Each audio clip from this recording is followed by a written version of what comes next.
Deus, é óbvio que isso é uma coisa que a gente tem que lutar contra. E aí, a palavra de Deus diz aqui que se o nosso olho direito faz pecar, arranca e joga fora. Ou seja, a gente tem que levar a sério isso aqui. E como é que a gente pode arrancar e jogar fora, irmãos? Para a gente partir agora para essa última parte. Como é que a gente pode arrancar e jogar fora? A pornografia é um vício. É um vício que você nem tem, é tão vicioso que você nem tem controle. Né? Você às vezes quer se livrar, se dependesse do seu desejo, do seu querer, você quer, mas você não consegue.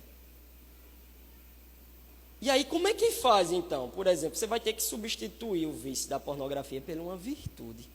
Você vai ter que fazer isso. O que é uma virtude, Bruno? Uma virtude é um hábito que a gente intencionalmente, um bom hábito que a gente intencionalmente cultiva.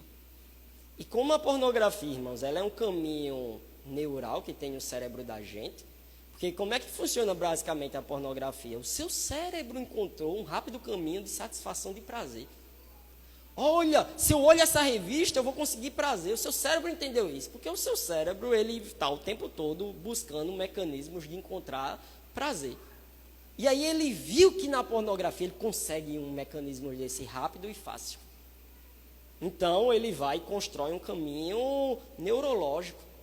Toda vez que ele está precisando de prazer por causa da ira, por causa do desejo, por causa do poder, por causa de alguns desses ídolos que a gente falou aqui, o seu cérebro já sabe como conseguir esse prazer. Então ele vai construir um caminho neural. E você vai ter que substituir esse caminho neural por outra coisa. Você vai ter que substituir ele, você vai ter que remodelar ele por uma virtude. E aí tem uma coisa, irmãos, que é assim, curiosa, né? Porque muitas vezes nós cristãos, a gente faz gol contra e a gente faz fogo amigo, né? Como o pessoal diz aí fora. Porque, irmãos, tem um monte de coisa boa que a gente poderia substituir, mas a gente fica dizendo às pessoas que é pecado, sabia? Por isso que você nunca deveria dizer às pessoas que uma coisa que uma coisa que é boa, que não está claramente ali na Bíblia, você não deveria chegar para elas e dizer que é pecado. Porque talvez com aquela coisa, ela poderia substituir esse caminho neural e ela poderia criar um hábito saudável. Por exemplo, a gente está em época de Copa do Mundo. E é uma coisa saudável, irmãos. A gente acompanhar um time, a gente brincar com os nossos amigos, a gente... É claro que se você acha que é pecado, eu não vou aqui falar contra a sua consciência. Ah, Bruno, eu acho que em futebol é pecado, tudo bem. Então, isso que eu estou falando para você. Não vou falar contra a sua consciência. Mas, irmãos, se você quer substituir um prazer nocivo por um prazer saudável, quer substituir um caminho neural para o outro, então vai acompanha aí futebol, vai torcer pelo São Paulo aí, enfim, um time bom, né? Torce aí, torce aí pelo Manchester United, torce aí pelos times da Inglaterra, pelos times da Espanha, vai assistir bons jogos, sabe?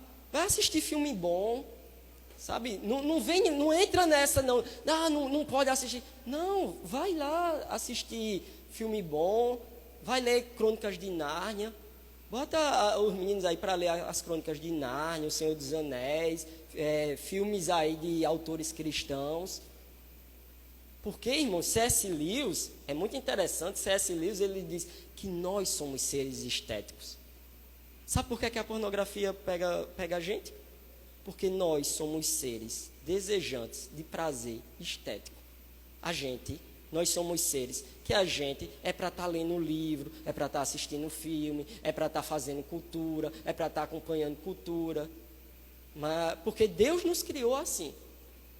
Mas aí, como a gente começa a abominar essas coisas, como a gente começa a mentir, dizendo que isso aqui é coisa de Satanás, aqui e ali, porque realmente tem filme, tem série que não é para cristão estar assistindo, não.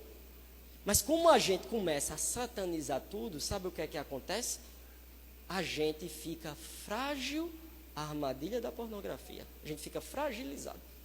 Porque a gente não pega aquilo e substitui por uma coisa boa. A gente não ocupa a nossa mente com tudo que é bom. A gente não segue o conselho de Paulo e não ocupa a nossa mente com tudo que é puro, com coisas de que há uma boa fama.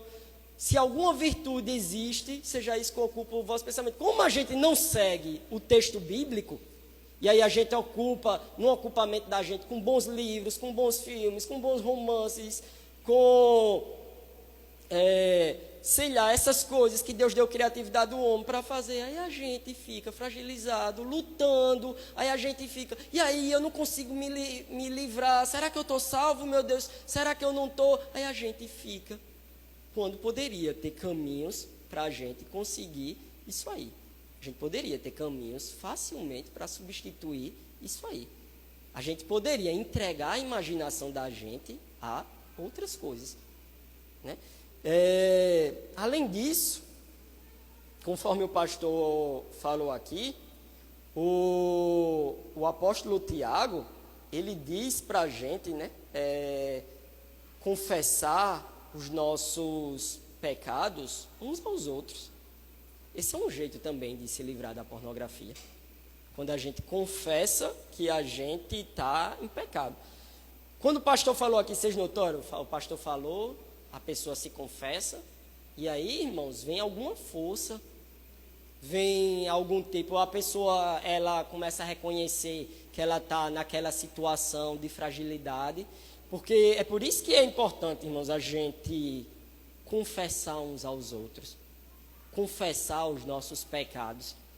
Claro que você não vai abrir para geral, né? Mas é muito importante que você tenha pessoas que você pode confessar. E pessoas que possam lhe acompanhar. Pessoas que digam assim para você, né? E aí, como foi essa semana? Porque não é assim lá nos Alcoólicos Anônimos? O pessoal fica acompanhando você semanalmente. E aí, irmão, caiu, não caiu? Bebeu, não bebeu? Porque quando a gente está enfrentando um vício, irmãos, só enfrenta o vício com confissão. Só consegue derrotar o vício com confissão. A gente precisa de outras pessoas para ajudar a gente. Por isso que o apóstolo Tiago fala isso. A gente precisa de outras pessoas para ajudar a gente, para enfrentar isso. E é claro que, como é um vício, como o nosso cérebro, ele vai precisar se moldar no final das contas, irmãos, isso vai levar tempo. Então, enquanto Tiago diz, portanto, confessem os seus pecados uns aos outros e orem uns pelos outros para serem curados, essa cura, muitas vezes, não vai vir de modo imediato. Vai levar tempo. Mas aí a gente tem que persistir, irmãos, porque a gente é nova criatura, as coisas velhas já passaram, isso que tudo se fez novo. O Espírito Santo vai trabalhando, o Espírito Santo, ele vai curando a mente da gente, vai curando a imaginação da gente.